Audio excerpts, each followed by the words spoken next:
हरे कृष्ण। श्री कृष्ण चैतन्य प्रभु नित्यानंद, श्री अद्वैत गदाधर श्रीवासादि गौर भक्त वृंद। श्री कृष्ण चैतन्य प्रभु नित्यानंद, जय श्री श्री गुरु गौरंग गंधर्व गिरधारी श्री राधा वल्लभ भगवान के बलदेव सुभद्रा जगन्नाथ श्री सुदर्शन जी के कृष्ण बलराम की जय, गौर गोपाल की जय, पंचत्वात्मा श्री गौर हरि की जय। पतित पावन परम करुणा में परम मारातम विष्णुपाद सवार श्री श्रीमद भक्ति वल्लभ तीर्थ गोस्वामी गुरु महाराज की जय। नतिला परिष्णम विष्णुपाद सवार श्री श्रीमद भक्ति दयित माधव गोस्वामी परम गुरुदेव की जय। नतिला परिष्णम विष्णुपाद सवार श्री श्रीमद भक्ति सिद्धांत सरस्वती गोस्वामी प्रभुपाद की जय। जय प्रेम से बोलो जय रूप सनातन भट्ट रघुन दुर्गेश्वरदास बाबाजी महाराज के सस्तन भक्ति विनोद ठाकुर के वैष्णव सार्वभौम श्री जगन्नाथ दास बाबाजी महाराज की जय। श्री बलदेव विद्याभूषण प्रभु की जय। विश्वनाथ चकोती ठाकुर की जय। नरोत्तम ठाकुर महासखी जय। रूपानु गुरुवर की जय। प्रेम से बोलो श्री कृष्ण चैतन्य प्रभु नित्यानंद श्री अद्वैत गदाधर स्वामी गौर भक्त वृंद की गंगा देवी जमुना देवी सरस्वती देवी की जय। भक्ति देवी की जय। तुलसी महारानी की जय। जय नित्य प्रहलाद महाराज के सर्वनाशन का सिंह भगवान की जय। नित्यलीला परिश्रम विष्णुपाद सवार श्री श्रीमद भक्ति प्रमोद परि गोस्वामी महाराज की जय। नित्यलीला परिश्रम विष्णुपाद सवार श्री श्रीमद भक्ति कुमुद संत गोस्वामी महाराज की जय। नित्यलीला परिश्रम विष्णुपाद सवार श्रीमद भक्ति संत विक्रम महाराज की जय। श्री चैतन्य गौड़ीय मठ के वर्तमान आचार्य श्री स्वामी भक्तिभूषण भागवत गोस्वामी महाराज की जय। नित्यलीला परिश्रम विष्णुपाद सवार श्री श्रीमद भक्ति प्रमुख श्री भक्ति निकेतन तुलसी महाराज की जय। पूज्यपाद गुरुवर की जय। पूज्यपाद निपाद गण की जय। मठवासी भक्तगण की जय। अनंत कोटि वैष्णव भक्तगण के हरिनाम प्रभु हरिनाम संती हरिबोल। वंदेहाम श्री गुरु श्रीयुत पादकमलम श्री गुरून् वैष्णवांच श्रीरूपं साग्रजातं सहगण रघुनाथान्वितं तं सजीवनं साद्वैतं सावधूतं परिजनसहितं श्रीकृष्ण चैतन्यदेवं श्रीराधाकृष्णपदान् सहगण ललिता श्रीविशाखान्वितांश्च। श्रीकृष्ण चैतन्य प्रभु नित्यानंद, श्री अद्वैत गदाधर श्रीवासादि गौर भक्त वृंद। श्री कृष्ण चैतन्य प्रभु नित्यानंद, श्री अद्वैत गदाधर श्रीवासादि गौर भक्त वृंद। श्री कृष्ण चैतन्य प्रभु नित्यानंद, श्री अद्वैत गदाधर श्रीवासादि गौर भक्त वृंद। हरे कृष्ण कृष्ण कृष्ण हरे हरे, हरे राम राम राम हरे हरे। कृष्ण कृष्ण हरे हरे, राम राम हरे हरे। गौर हरि बोल हरि बोल, हरि बोल हरि बोल। गौर हरि बोल हरि बोल, हरि बोल हरि बोल। साक्षात् हरितन समस्त्र शास्त्रै रुक्तस्तथा भाव्यतीव शब्दि, किंतु परभोर्जा प्रियवतस्य बन्धी गुरौ श्रीचरणारविन्दं।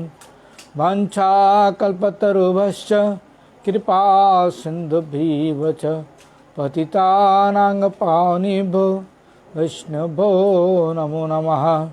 श्रीकृष्ण चैतन्य प्रभु नित्यानंद, श्री अद्वैत गदाधर शिवसादि गौर भक्त वृंद। हरे कृष्णा कृष्णा कृष्णा हरे हरे, हरे राम राम राम हरे हरे। सर्वाग्र श्री भगवान का भिन्न प्रकाश में विग्रह गुरुपाद पद्म पतित पावन परम करुणामय परम आराध्यतम नितिला परिष्णम विष्णुपाद ईसवाट श्री श्रीमद् भक्ति वल्लभ तीर्थ गोस्वामी गुरु महाराज के श्री चरण में अनंत कोटि साष्टांग प्रणाम करते हुए उनकी हित की पाप प्रार्थना करता हूँ। गुरुदेव प्रसन्न हो।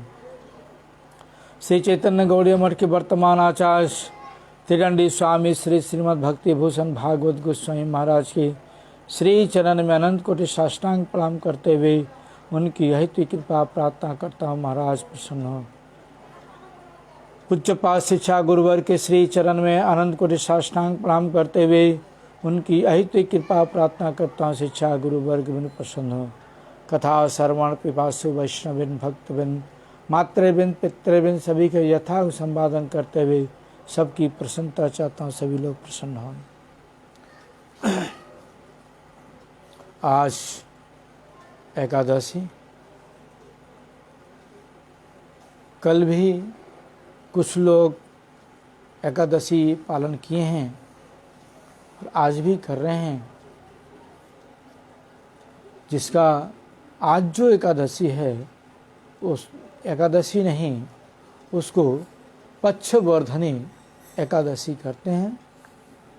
जिस महीने में पक्षवर्धन होता है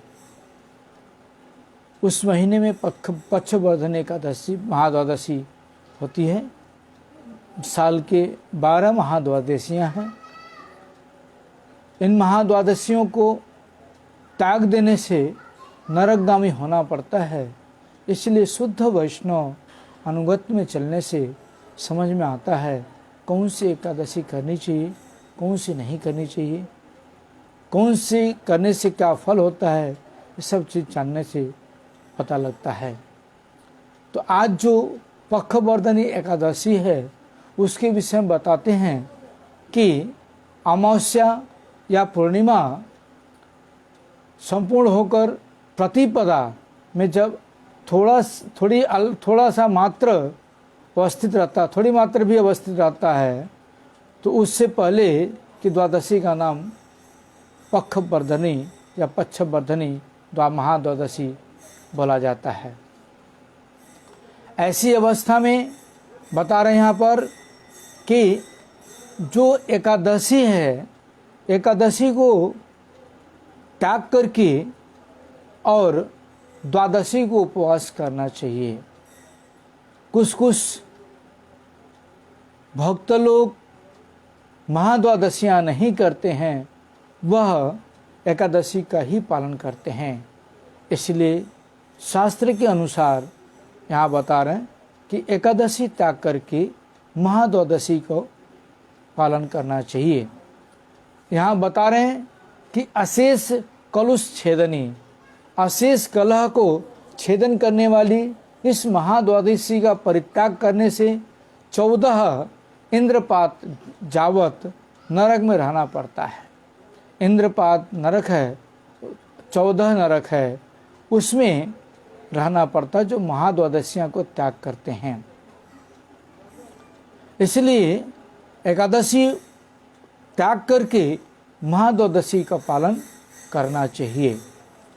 और जिस मास में पक्षवर्धनी होती है, श्री हरि के उस मास के नामानुसार उसकी भक्ति सहित पूजा करनी चाहिए।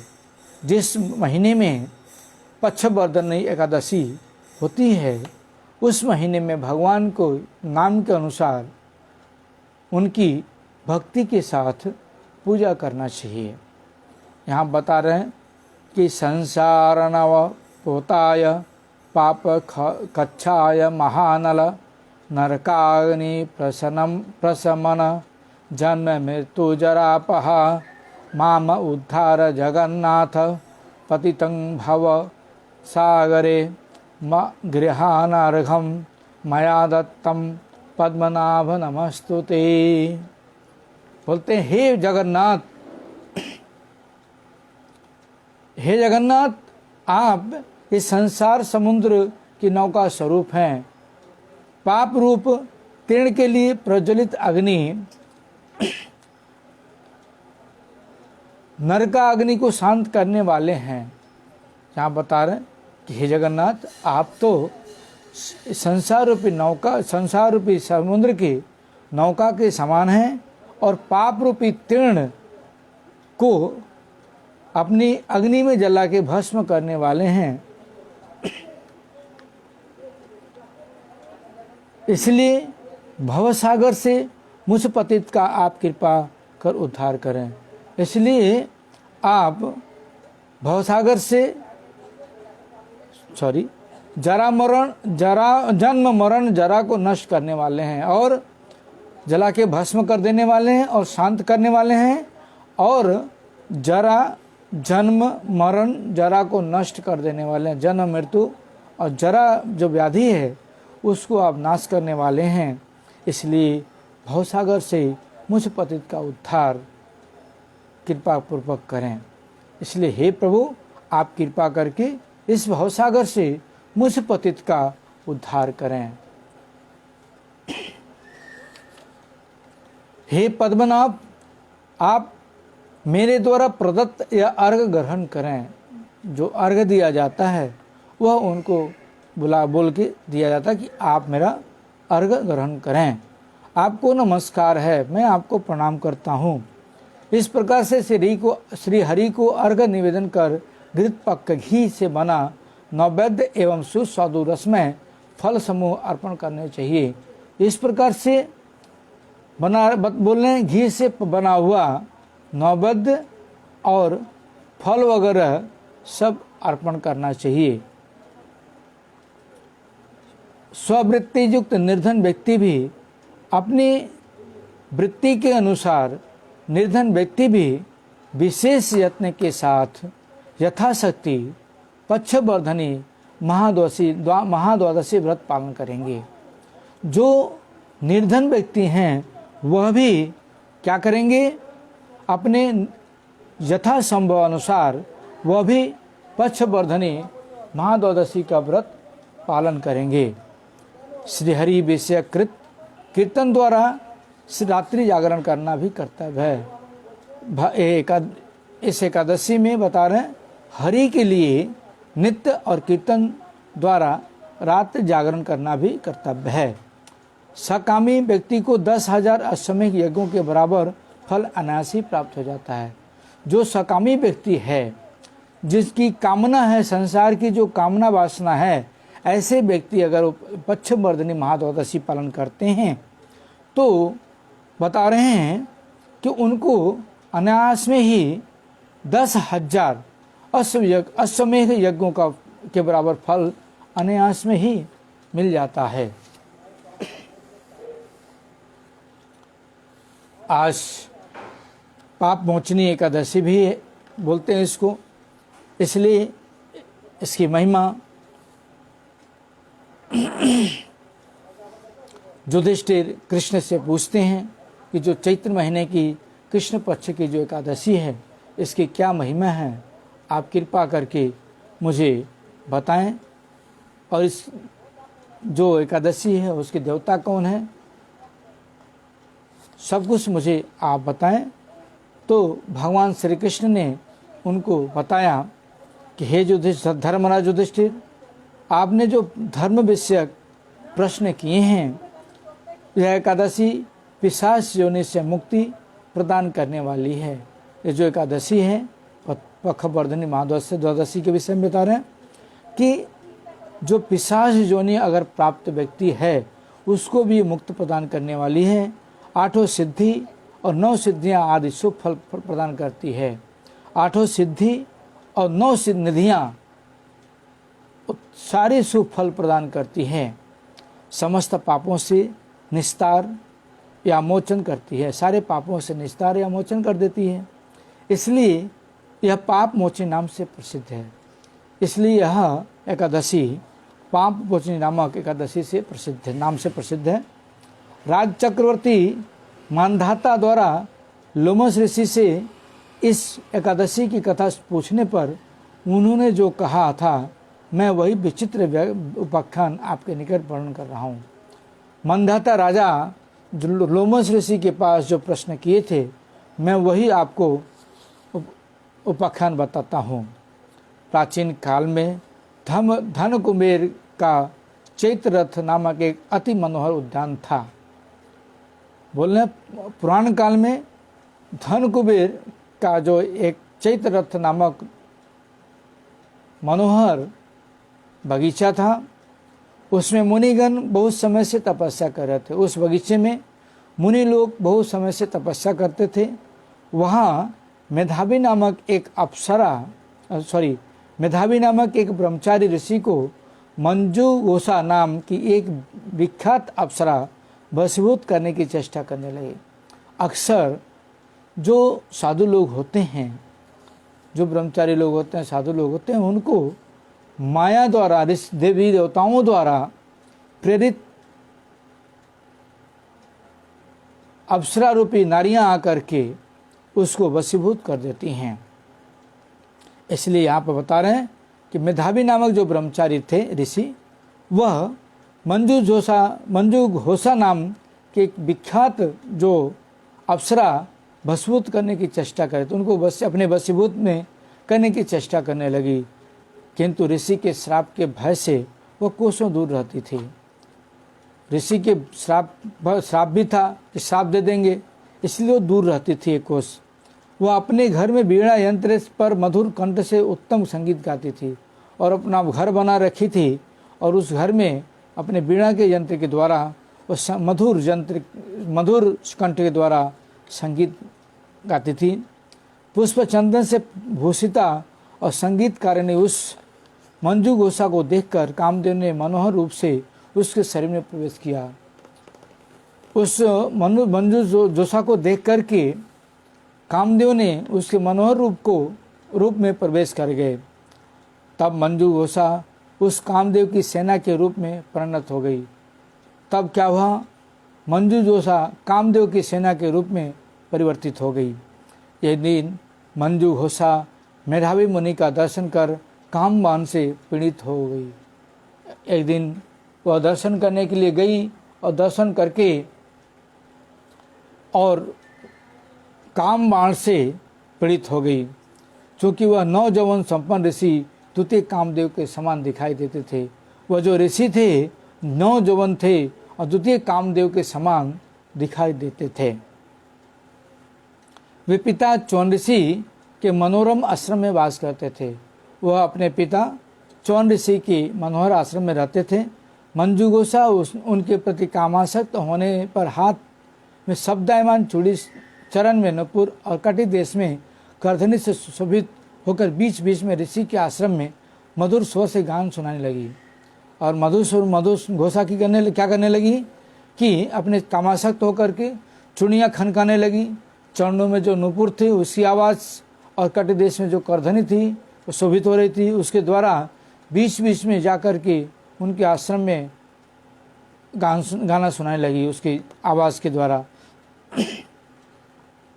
उधर मेधावी ऋषि भी उनका अनुपम सौंदर्य देखकर कामवश हो गए और मेधावी ऋषि भी मंजूघोषा का रूप देख करके उसके ऊपर कामासक्त हो गए। तब वह अप्सरा ने मुनि को नाना भाव और कटाक्ष द्वारा वशीभूत कर लिया। तब उस अप्सरा ने क्या किया? मुनि को नाना हाव भाव रूप दिखा करके अपने वशीभूत कर लिया। इसके बाद हाथ की बीड़ा को भूमि पर रखकर मुनि को आलिंगन पास में बांध दिया।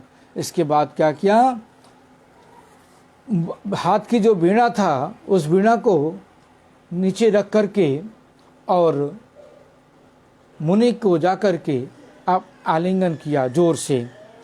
उसी प्रकार मंजूघोषा के बलपूर्वक आलिंगन करने से मुनि भी अपने आराध्य को भूलकर भजन साधन तपस्या ब्रह्मचर्य आदि को छोड़कर उस रमणी के साथ हास परिहास विहार विनोद में समय बिताने लगे।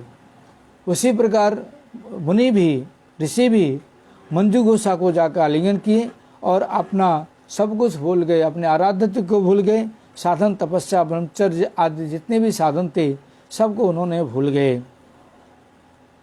और उसके साथ रमन करने लगे। उसके साथ हास परिहास विहार विनोद जो कुछ भी होता है संसार में सारे करने लगे और अपना सारा विवेक खो बैठे रमन में प्रवृत्त हो गए और उसके साथ विलीन हो गए, रमन में प्रवृत्त हो गए। इस प्रकार से बहुत समय तक एक साथ रहने के बाद मंजू गोसा देव लोक में जाने के लिए मेधावी से कहने लगी। बहुत दिनों के बाद मंजू गोसा ने अपने लोक में जाने के लिए मेधावी ऋषि से कहने लगी, हे प्रभु, मुझे अपने देश को जाना है। उसने बोला कि मुझे अपने देश को जाना है, मुझे जाने का आदेश करें, आप मुझे जाने का आदेश करें। किंतु कामहत मेधावी ने उसके उत्तर में कहा, जब तक प्रातः काल उपस्थित नहीं होता तब तक मेरे पास रहो। उनका इतने साल बीत गया फिर भी उनका प्रातः काल नहीं हुआ और बोलते हैं कि जब तक प्रातः काल नहीं होता है तब तक तुम मेरे पास रहो। मंजू गोसा मेधावी की बात सुनकर श्राप के भय से भीत होकर उनके पास रहने लगी। मंजू गोसा मेधावी की बातों को श्रवण की और उनके श्राप के भय से उनके पास रहने लगी। इस प्रकार रहते रहते 56 वर्ष 9 महीना 7 दिन व्यतीत हो गए। दीर्घ काल तक अप्सरा के सहवास में रहने पर भी मेधावी को ऐसा लगा अभी तो आधी रात ही बीती है। इतने सालों मतलब 56 साल व्यतीत होने के बाद भी मेधावी ऋषि को ऐसा लगा कभी आधी रात हुई है। इसके बाद मंजू गोसा द्वारा अपने स्थान पर जाने का प्रार्थना करने पर मुनि बोले। इसके बाद भी जब मंजू गोसा ने प्रार्थना की कि अपने स्थान पर जाने के लिए प्रार्थना कर रही है, तो ऋषि ने बोला, अभी प्रातः काल है, अभी प्रातः काल है, अतः मेरी बात श्रवण करो, अतः मेरी बातों को श्रवण सुनो। जब तक मैं प्रातःकालीन संध्याकृत समाप्त न कर लूँ तब तक तुम यहाँ रहो।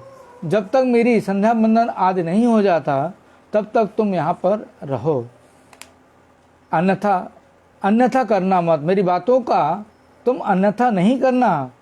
मुनि वाक्य श्रवण कर मंजू गोसा मुस्कुरा कर बोली। मुनि वाक्य को सुन करके मंजू गोसा ने हंस करके बोली, निष्पाप मुनिवर, मेरे सहवास से आपका जितना समय बीता है उस पर एक बार विचार करके देखें। बोला, मुनिवर, मेरे साथ सहवास करते हुए आपका कितना समय बीत गया, यह थोड़ा आप विचार करके देखिए। यह सुनकर मुनि ने चित होकर के देखा, हाय, ज्योतिष संग स्त्री संग करते करते उसके 56 वर्ष व्यतीत हो गए। उन्होंने विचार करके देखा कि जो है स्त्री का संग करते करते मेरे 56 वर्ष बीत गए। तब मुनि मंजू गोसा के प्रति क्रोध में अग्नि मूर्ति धारण कर कंपित स्वर में बोले। तब मुनि ने गुस्से में आकर के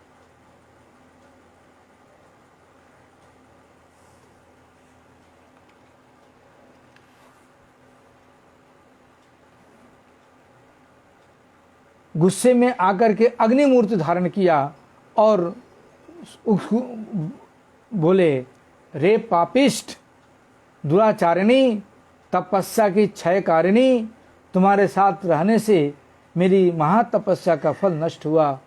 हे पापिष्ट, दुराचारिणी, तपस्या को क्षय करने वाली, तुम्हारे साथ रहने से मेरी महातपस्या का जो फल है वह नष्ट हो गया। तुमको धिक्कार है, तुम पिशाची हो जाओ। उनको श्राप दे दिया कि तुम पिशाची हो जाओ। मेधावी के श्राप से उसी समय उसका शरीर विरूप हो गया। मेधावी ऋषि के श्राप से उसका शरीर उसी समय विरूप हो गया। तब उसने सिर झुकाकर प्रणाम करके श्राप मोचन का उपाय पूछा। तब उसने सर झुका करके श्राप का किस प्रकार से मोचन होगा उसके विषय में उनसे पूछा। मेधावी ने कहा, हे सुंदरी, चैत्र मास के कृष्ण पक्षी पाप मोचनी नामक सर्व पाप क्षय कारिणी जो एकादशी है, उस व्रत के फल से तुम्हारा पिशाचत्व दूर हो जाएगा। उसके जो कृष्ण पक्ष जो एकादशी है उसको पालन करने से तुम्हारे सारे पाप क्षय हो जाएंगे और तुम्हारा पिशाचत्व दूर हो जाएगा। यह कहकर मेधावी पिता के आश्रम में जाकर बोले। यह कहकर के मेधावी पिता के आश्रम में गए और जाकर के बोले, हे तात, एक अप्सरा के साथ संग दोष से मेरा महापाप हुआ है। एक अप्सरा के साथ के संग दोष से मेरा महापाप हुआ है। इसका प्रायश्चित क्या है और इसका प्रायश्चित क्या है, वह कृपा पूर्वक है। इसको आप कृपा पूर्वक कहिए। तद उत्तर में चौन ऋषि ने कहा, उसके उत्तर में चौन ऋषि ने बोला, चैत मास की कृष्ण पक्ष पाप मोचने एकादशी की व्रत के प्रभाव से तुम्हारा पाप दूरीभूत होगा। जो कृष्ण पक्ष चैत मास की जो कृष्ण पक्ष एकादशी है उसका पालन करने से तुम्हारे पाप सारे पाप खत्म हो जाएंगे।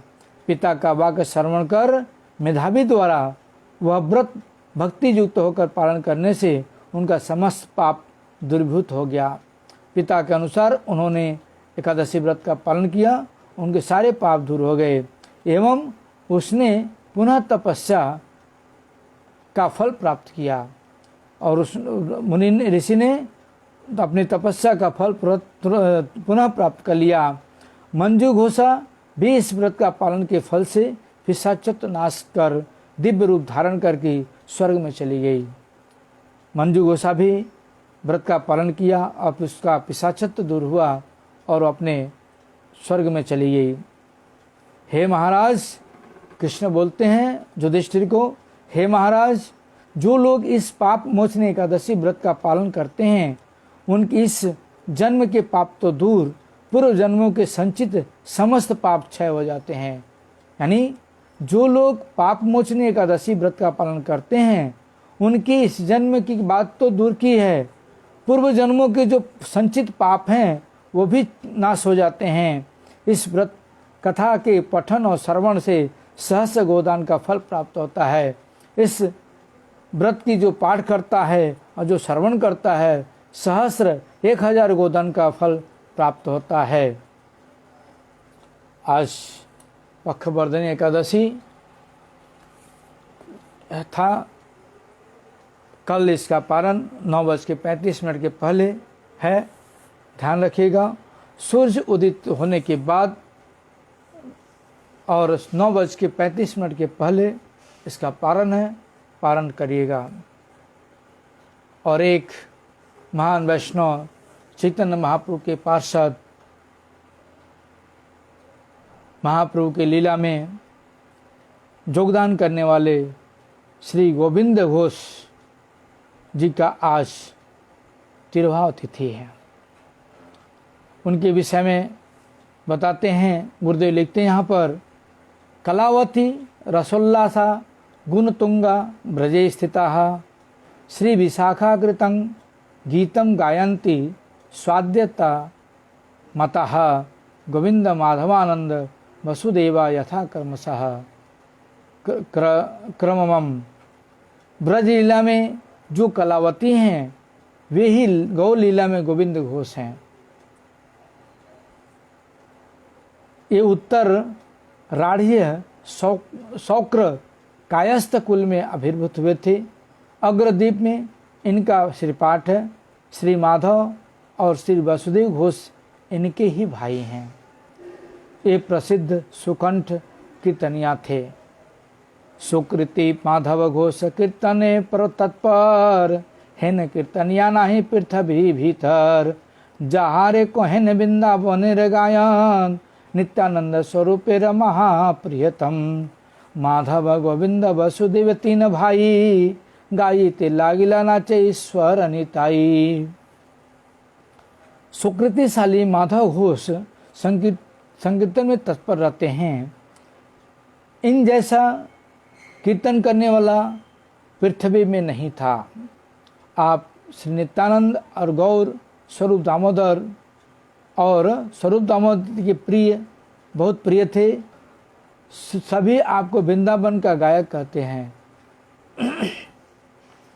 श्री माधव, श्री गोविंद और श्री वसुदेव इन तीनों भाई गाते हैं और नित्यानंद प्रभु नृत्य करते हैं। गोविंद माधव वासुदेव तीन भाई, जासा बार कीर्तने नाचे चैतन्य निताई। अर्थात श्री गोविंद, श्री माधव और श्री वासुदेव इन सबके कीर्तन में श्री महाप्रभु और नित्यानंद नृत्य करते हैं। गौड़ देश में प्रचार में आने के समय श्रीमन नित्यानंद प्रभु के साथ श्री वासुदेव घोष तथा श्री माधव घोष आए थे, किंतु गोविंद घोष उस समय श्री महाप्रभु जी के पास शिलांचल में ही थे। प्रभु संगे रहे गोविंद पाया संतोष।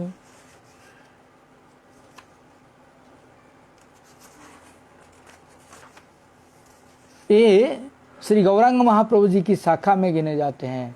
गोविंद घोष के विषय में बता रहे हैं कि चैतन्य महाप्रभु की शाखा में गिने जाते हैं। वासुदेव घोष, माधव घोष नित्यानंद प्रभु की शाखा में गिने जाते हैं और गोविंद घोष चैतन्य महाप्रभु की शाखा में गिने जाते हैं। श्री वासुदेव घोष जी का तमलुक में, श्री माधव घोष जी का दाई हाट में एवं श्री गोविंद घोष जी का अग्रदीप में श्रीपाठ है, निवास स्थान है। अग्रदीप के नज़दीक काशीपुर विष्णु तला में घोष ठाकुर का वास था। किसी किसी का कहना है कि वैष्णव तला में इनका आविर्भाव स्थान है। श्री गोविंद घोष श्री महाप्रभु के साथ श्रीवास आंगन में काजी दलन वाले दिन नगर संकीर्तन में तथा राघव भवन में हुए कीर्तन में संगीत थे। इसके अलावा पुरी में रथ के आगे संकीर्तन कर रही 7 मंडलियों में से चौथी मंडली में ये मूल कीर्तनिया थे।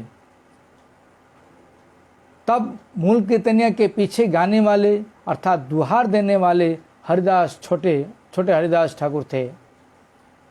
विष्णुदास, राघव, माधव एवं वासु घोष इस मंडली में श्री बक्रेश्वर पंडित ने नृत्य किया था। इन्होंने श्री महाप्रभु जी के निर्देश से प्राप्त कृष्ण शिला से अग्रदीप में श्री गोपीनाथ विग्रह प्रकटित किए हैं। श्री महाप्रभु जी के निर्देश अनुसार श्री गोविंद घोष जी ने गृहस्थ आश्रम स्वीकार किया था। ऐसा प्रवाद है अर्थात कहा जाता है कि उनकी स्त्री व पुत्र के स्वधाम गमन से वे बहुत चिंतित हुए थे कि उनकी मृत्यु के बाद उनका कौन पिंडदान देगा।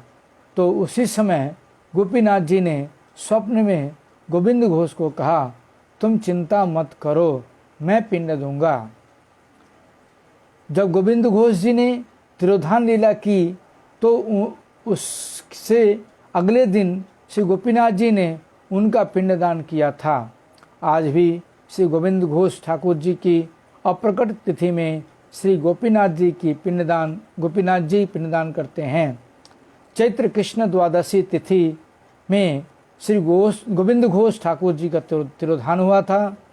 श्री वासुदेव घोष ठाकुर कार्तिक शुक्ला द्वितीया की में अप्रकट हुए थे।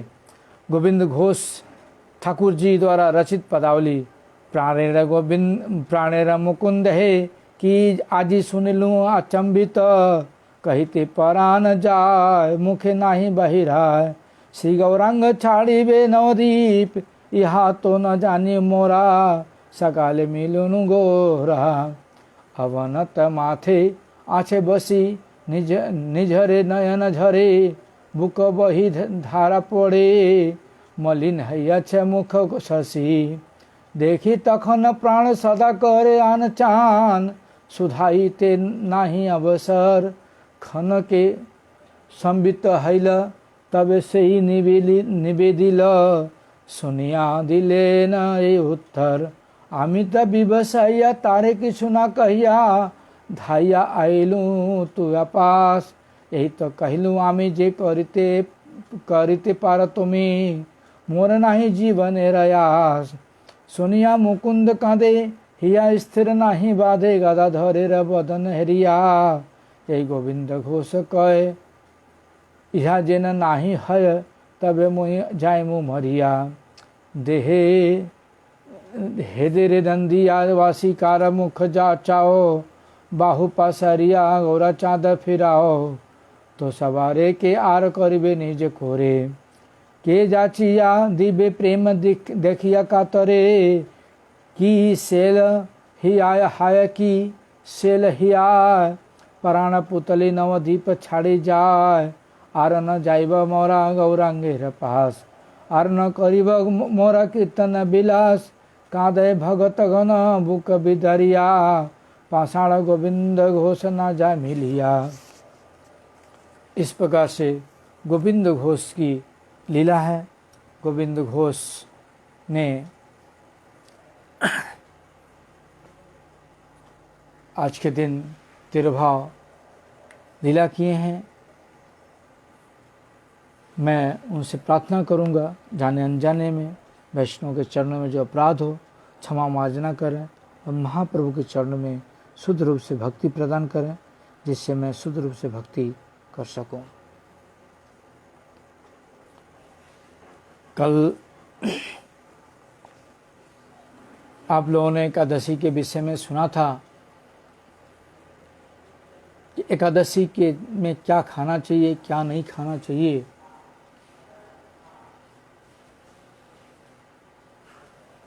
उसमें मैंने जो दूध के विषय में बताया था, एकादशी के दिन जो सरसों का तेल लगा के दूध निकालते हैं, वो सरसों का तेल वाला दूध नहीं खाना चाहिए या दही नहीं खाना चाहिए। उससे एकादशी व्रत नष्ट होता है। अगर दूध लेना है तो ग्वाले को भूल करके एकादशी दिन अलग से उसको बोलो कि घी में या मूंगफली के तेल में या सनफ्लावर के तेल से दूध निकाले तो वो दूध आप पी सकते हैं, दही भी खा सकते हैं। घर की बनाई हुई दही और छाछ हो जो भी है घर का बनाया हुआ खा सकते हैं। छेना भी घर का बनाया हुआ खा सकते हैं। दुकान पर अगर छेना लेने जाएंगे तो उसमें आपको मैदा मिलाया हुआ होता है, तो उस छेना को या उस पनीर को खाने से आपका एकादशी नष्ट हो जाएगा। इसलिए एकादशी के दिन दुकान से कोई भी चीज़ मिठाई वगैरह न ला करके घर पर अगर बनाए हैं शुद्ध भाव से तो उसको आप ग्रहण कर सकते हैं। मैंने बताया कल और आज भी बताया कि आज पखवर्धनी महाद्वादशी है। महाद्वादशियाँ 8 पड़ती हैं। जब महाद्वादशी आती हैं उस समय एकादशी को त्याग करके महाद्वादशियों का पालन करना अनिवार्य है। और कभी कभी विधा एकादशी आती है। हमारे सनातन धर्म के अनुसार हमारा सूर्य उदित होता है या दिनकर बोला जाता है ब्रह्म मुहूर्त से। जो ऋषि मुनि देव देवता साधु संत जो भी हैं वो सारे के सारे ब्रह्म मुहूर्त में उठ करके पूजा वंदना आरती वगैरह जो भी करना होता है ब्रह्म मुहूर्त में ही करते हैं। इसलिए हमारा दिनकर ब्रह्म मुहूर्त से ही स्टार्ट हो जाता है। जो तिथि चाहे वो जन्माष्टमी हो, चाहे वो चतुर्दशी हो, नरसिंह चतुर्दशी हो, नित्यानंद त्रयोदशी हो या पूर्णिमा हो, जन्माष्टमी हो या राधाष्टमी हो, कोई भी जो भी तिथियां हैं, ये सारी तिथियां अगर ब्रह्म मुहूर्त को लेकर के ब्रह्म मुहूर्त को स्पर्श करके नहीं आई है और वो अरुणोदय काल या सूर्योदय काल को स्पर्श करके आई है तो उसको विधा बोला जाता है शास्त्र के अनुसार। इसलिए उस तिथि को नहीं करके दूसरे दिन जो तिथि द्वादशी को स्पर्श कर रही है उस तिथि का पालन करना अनिवार्य है। विधा एकादशी क्यों नहीं करना चाहिए?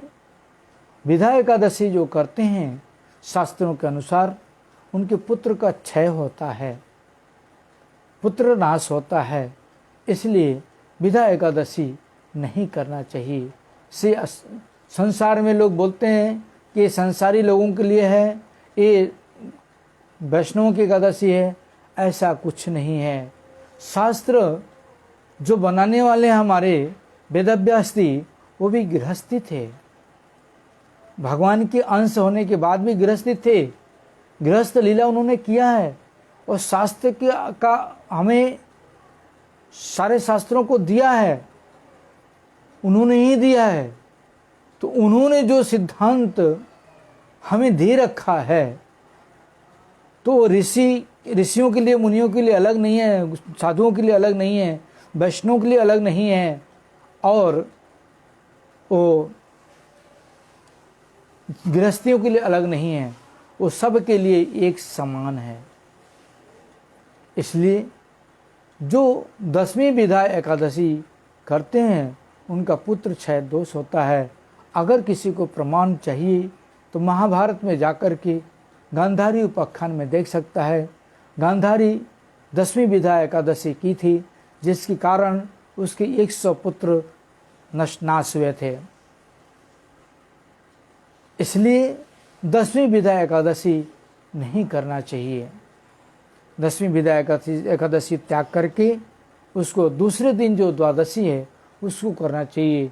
खैर ये तो एकादशी कल थी, लेकिन जो कल एकादशी किए हैं वह यहाँ पर बताया मैंने इसके पहले कि 14 इंद्रपात नरक है, उसमें वो जाते हैं अगर महाद्वादशी नहीं करते हैं तो।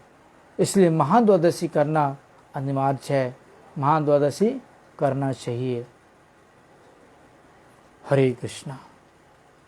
और एक चीज़ और है कि एकादशी 7 साल के नीचे 80 साल के ऊपर अगर वो एकादशी कर सकता है तो करे, उसमें कोई दोष नहीं है।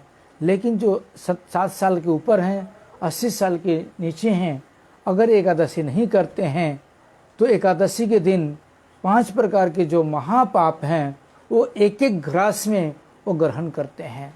इसलिए जो बुद्धिमान व्यक्ति होता है वह एकादशी व्रत करता है, और जो बुद्धिमान नहीं होते हैं वो एकादशी व्रत नहीं करते। इसलिए बुद्धिमानी इसी में है कि एकादशी व्रत सबके लिए है, चाहे वो सधवा हो, चाहे विधवा हो, चाहे पुरुष हो, चाहे स्त्री हो या लड़की हो या छोटा बच्चा हो, सबके लिए है। कोई ऐसा नियम नहीं है कि सधवा के लिए एकादशी नहीं है, विधवा के लिए एकादशी है। जब तक सधवा है तब तक एकादशी नहीं कर सकती, सधवा दोनों जन के एकादशी करना चाहिए, ऐसा कोई शास्त्र में नहीं दिया गया है। इसलिए शास्त्र अनुयायी चलने से हमारा मंगल अवश्यंभावी है, शास्त्र के विरुद्ध चलने से हमारा अमंगल होता ही होता है। इसलिए कोशिश करें सभी लोग एकादशी करें, और कल याद करके 9:45 के पहले और सूर्य उदित होने के बाद पालन कर लें। जिसको आपने त्याग करके एकादशी के दिन उपवास किया है, उसी चीज़ का आप रसोई बना करके भगवान को भोग लगा के खाएं। आपका व्रत नष्ट नहीं होगा और व्रत पालन का फल भी शुद्ध रूप से मिल जाएगा। वांछा कल्पतरुभ्यश्च कृपा सिन्धुभ्यो च पतितानां पावनेभ्यो वैष्णवेभ्यो नमो नमः। हरे कृष्णा। आप लोग शेयर करें, लोगों को जितना ज़्यादा शेयर कर सकते हैं शेयर करें, और लोगों को बोलें शेयर करने के लिए, ज़्यादा लोगों को सुनने का मौका मिले। और YouTube पर भी सब्सक्राइब करें, लोगों को बोलें YouTube पर चाकदा जगन्नाथ मंदिर नाम से YouTube पर चैनल है, उस पर भी आप जो इस पर नहीं सुन पाते हैं वो चैनल पर भी सुन सकते हैं। तो उनको बोलें कि चैनल पर सुनें, सब्सक्राइब करें, और लोगों को भी सब्सक्राइब करने के लिए उत्साह करें, जिससे सारे लोग श्रवण कर सकें। हरे कृष्ण कृष्ण कृष्ण हरे हरे, हरे राम राम राम हरे हरे।